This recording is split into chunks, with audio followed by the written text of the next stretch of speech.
Al-aqwal as-sayyi'ah allati qilat fika. Komentar-komentar negatif, cemohan-cemohan, ejekan-ejekan, kritikan-kritikan pedas yang ditujukan kepada dirimu, allati qilat fika, lan tadurraka, sama sekali tidak akan membahayakan dirimu, tidak akan mencilakakan dirimu. Kader wong ngomong, gompel beli, lecet beli.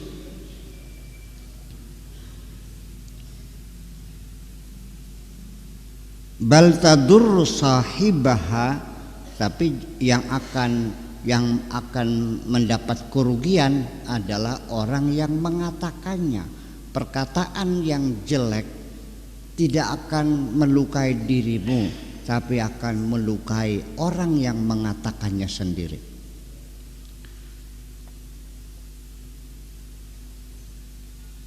Fala tufakir fiha, oleh karena itu tidak usah engkau fikirkan, jangan dimasukkan ke dalam hati, abaikan saja.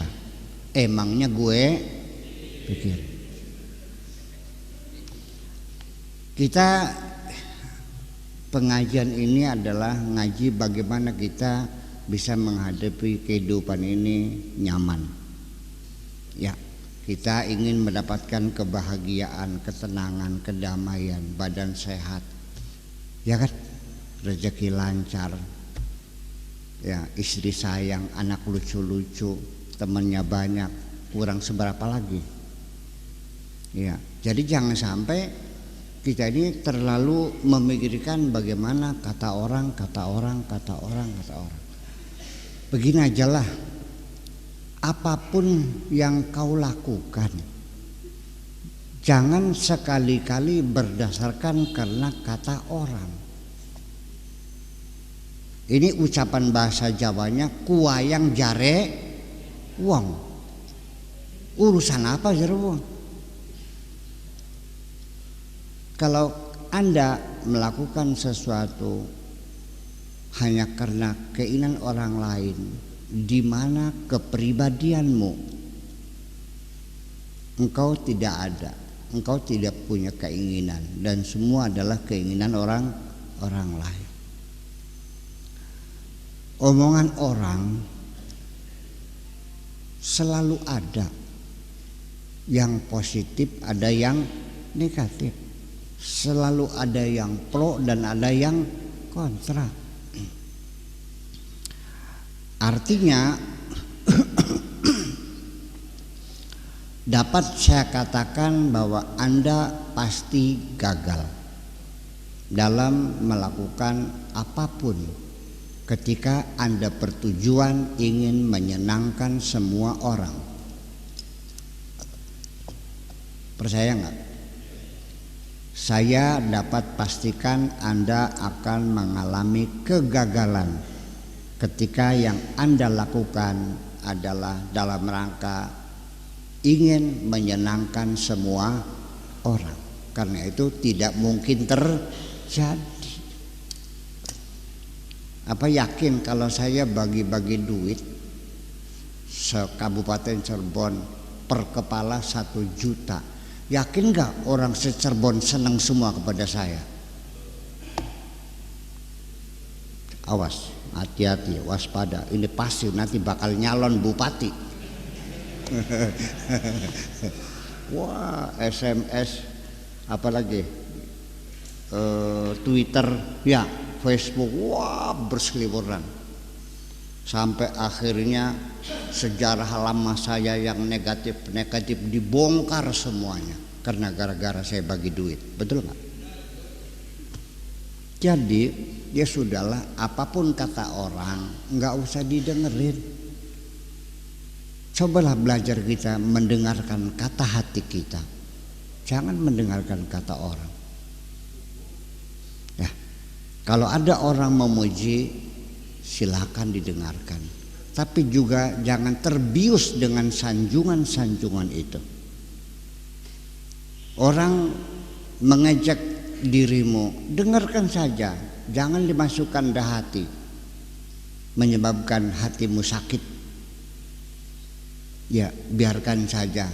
Kalau masuk telinga kanan, keluarkan lagi dari telinga kiri. Atau kalau bisa, jangan masuk sama sekali. Masukkan telinga kanan, keluarkan dari telinga kanan lagi. Gak masuk sama sekali.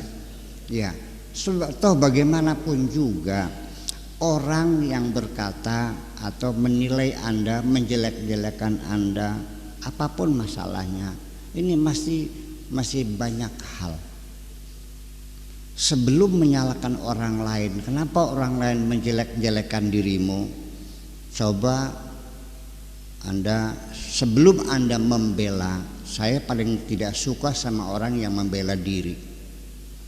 Ya, lebih baik introspeksi saja, kesalahan apa yang pernah saya lakukan.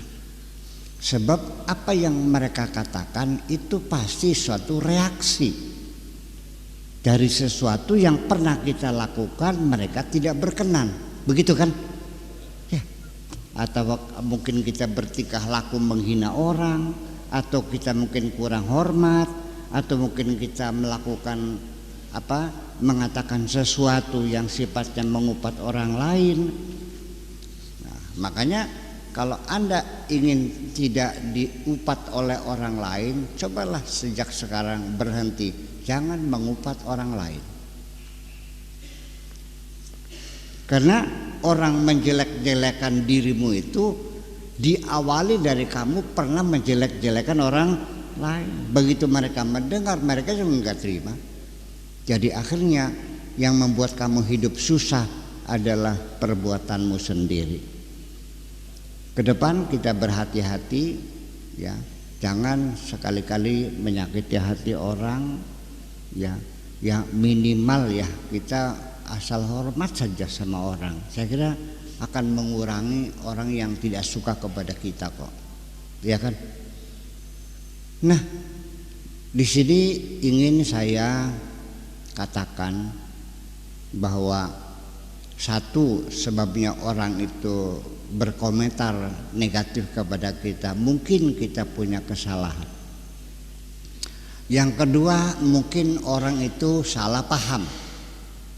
Kita tidak bermaksud menyakiti hati mereka, tapi mereka tersinggung sendiri, seolah-olah kita lagi menceritakan keadaan mereka. Sering terjadi enggak kesalahpahaman di medsos? Nah, kalau itu masalahnya coba diklarifikasi, diselesaikan. Semua urusan dunia diselesaikan. Kalau memang Anda salah, segera datang secara jantan, Pak Haji, aku datang ke sini sengaja saya meminta maaf. Saya salah ucap. Pak Haji mungkin tersinggung dan saya mohon maaf. Ke depan saya tidak akan lagi berkomentar seperti itu. Awas, tapi jangan lagi-lagi ya. Insya Allah tidak akan lagi-lagi. Iya. Saya tidak sengaja untuk menyakiti hati Anda, tapi itu kesalahan ucapan saya. Kalau perlu panggil koran pers, boleh, mangga. Saya akan menyatakan mohon maaf di depan pers. Kalau pakai radar Cirebon TV, boleh, mangga, silakan. Kalau Anda minta ganti rugi berapa, saya mesti bayar. Selesai, jantan. Berani gak berbuat begitu? Jantan, ya kan? Itu satu. Kalau memang salah paham, diklarifikasi, ya kan begitu, diselesaikan. Nah, ada tiga lah. Yang ketiga, ini orang yang berkomentar macam-macam menjelek-jelekan kita, yang menyebutnya kiai sinting, kiai geblek, kiai segala macam, kan gitu. Jangan sedih. Itu semua terjadi begitu. Ya, saya kan lucu. Yang ngomong begitu tuh kenal juga saya tidak. minta bantuan juga tidak, merepotkan juga tidak, nggak kenal sama sekali, berkomentar macam-macam, malah menjelek-jelekan kaji Sakur Yasin bersama saya. Kaji Sakur tuh bisa apa sih? Itu bilangnya tuh, ya sinting tuh. Apa saya mengatakan, ya saya orangnya. Gila loh, nggak usah. Tinggal kita terusin aja. Oh gitu ya. Oh, Pak Haji kenal sama Buya Sakur? Ya kenal pisan. Oh iya. Medit gitu, bodit pisan. Ya oh kenal. Sampai seperti itu. Itu namanya orang yang terhasut namanya. Terhasut oleh orang lain. Satu, memang orang itu sifatnya reaksi terhadap aksi kita. Pertama. Yang kedua karena kesalahpahaman. Yang ketiga karena terhasut orang lain. Nah, yang keempat yang kita waspadai ini bukan terhasut, memang dasarnya orang itu hasut. Nggak ada masalah, nggak merugikan. Dan hasut ini bukan hanya materi. Sampai orang bikin pesantren juga hasutan, percaya nggak? Nah, bikin madrasah hasutan. Itu pasti pernah ngalamin itu. Dihasutin orang. Nah, bapak-bapak ibu sekalian, untuk orang hasud saya tidak minta diselesaikan, sebab tidak mungkin diselesaikan. Yang baik you have to say goodbye forever. Selamat tinggal. Udah. Jangan bersahabat, jangan berteman. Sudah. Sebatas to say hello saja. Halo, assalamualaikum. Udah. Nggak usah nanya apa kabar, nggak usah. Assalamualaikum. Udah. Andai kan datang, mampir, butuh ngising. Pokoknya jangan ada kerjasama, persahabatan, nggak usah, udah percuma. Karena orang yang jiwanya hasud itu sebetulnya adalah orang yang membenci dirinya sendiri, orang yang memusuhi dirinya sendiri. Warung tangga laris, dia tidak warungan loh. Kalau orang punya warung, ada tangga buka warung lagi, ada alasan hasudnya tuh, karena pembelinya berkurang. Ini ada orang buka warung laris, dianya tidak dagangan warung, tidak. Kok jadi marah sih? Ada lagi orang dagang sembako, tiba-tiba ada lagi orang dagang daging, kan dagangannya beda kan, kok bisa marah juga, aneh kan. Nah, ini saya memperhatikan hal-hal yang semacam itu. Makanya waspadailah bahwa orang yang hasud itu adalah orang yang memusuhi dirinya sendiri, menyalahkan dirinya sendiri. Kenapa kamu miskin? Kenapa kamu goblok? Kenapa kamu tidak bisa mencari harta yang banyak? Mengapa kamu tidak menjadi orang tersohor? Mengapa pondok kamu tidak laku? Mengapa madrasah kamu bangkrut? Dan sebagainya. Itu orang yang menyalahkan dirinya sendiri. Kalau orang hasud itu adalah musuh, orang yang memusuh dirinya sendiri, jangan berharap orang itu bisa bersahabat dengan siapapun. Betul gak? Kalau kamu bersahabat berkasut, konyol loh.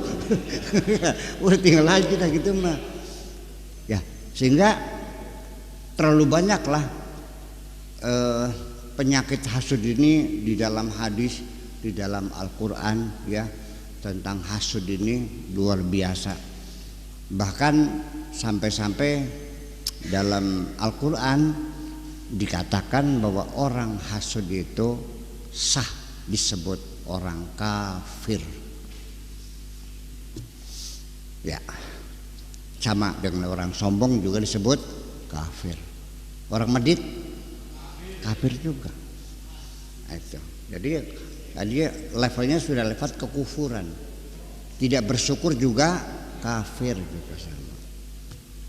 Nah, oleh karena itu salah satu cara yang paling efektif yaitu kita ada ketabahan, ada kejantanan, ya kan gitu, keberanian untuk menyelesaikan masalah. Jangan pernah melarikan diri. Semua urusan diselesaikan. Jangan beranggapan biarkan akan selesai dengan waktu. Kata siapa? Waktu tidak pernah menyelesaikan, malah membuat masalah menjadi semakin runyem, membuat masalah semakin menjadi sulit, semakin membengkak. Segera kita selesaikan sebelum masalah itu menjadi besar. Kita berburu dengan waktu, sebab kalau dibiarkan akan berkembang isu-isu negatif itu dan nanti kita akan mengalami kerugian. Itu. Tapi sekalipun Anda menyelesaikan, jangan sekali membawa hati yang dendam. Jangan pernah dendam dan benci kepada siapapun. Setuju? Ya. Mari tak dendam ya wes. Itulah kira-kira. Iya. Iya. Karena bagaimanapun memang al-aqwalu sayyi'ah allati qilat fika lan tadurraka memang tidak melukai kita. Nah, cuman kan kuping kan panas ora. Nyelekit di hati kan cekot. Nah itu ya memang, tapi kan itu masalah. Nah itu kalau kita pendam, kita biarkan saja, kita selesaikan, lama kelamaan nanti menjadi simpanan, menjadi tabungan, menjadi deposito. Kalau deposito nantinya berbunga. Di mana disimpannya? Di dalam memori. Ya. Nah, kalau sudah terlalu banyak penderitaan Anda simpan dalam memori dan membengkak memorinya, emosi Anda menjadi tak terkendali, menjadi manusia yang temperamen, kesenggol aja marahnya bukan main. Iya. Hanya karena dibilang, "Mah, ini masakannya kok asin banget sih?" Nggak terima, piring serak dipecahin semua. Suaminya sama, pintunya dibanting sampai engselnya coplok semua. Ini kan terjadi di hadapan saya dan saya menyaksikannya. Kehidupan rumah tangga yang semacam itu tuh. Ya kenapa? Ya karena bukan salah istri, di dalam memorinya sendiri terlalu banyak masalah dan tidak diselesaikan. Nah, kalau sudah emosinya liar, maka logika kita menjadi off, artinya tidak berfungsi. Sakit, dan itu sakit. Ya, diselesaikan semuanya. Nah, tetapi walau bagaimanapun juga, kalau ternyata orang yang memberikan reaksi sudah kita datangi minta maaf. Orang yang karena salah paham sudah kita klarifikasi. Ya kan begitu? Orang yang tersinggung sudah kita selesaikan. Nah, orang yang hasud gimana? Kita tinggalkan. Jangan bersahabat dengan orang yang berjiwa hasud itu. Dirinya saja dimusuhi, apalagi orang lain, dan tidak ada untungnya. Nah, lalu gimana? Nah, di situ tinggal diperlukan kebesaran jiwa kita untuk mengabaikan. Cara menghilangkan rasa sakit di hati ini ada satu caranya, kita mengabaikan. Udah, ya biar aja lah omongan anak baru kemarin kok, udah lah biar aja. Oke, bisa mengabaikan. Alasan mengabaikan, satu, kita melihat orang yang menjelek-jelekan kita lihat sebagai orang kecil, ya. Yang kedua, kita melihat diri kita lebih besar, sehingga kalau kita berikan perlawanan atau kita marah malah tidak pantas.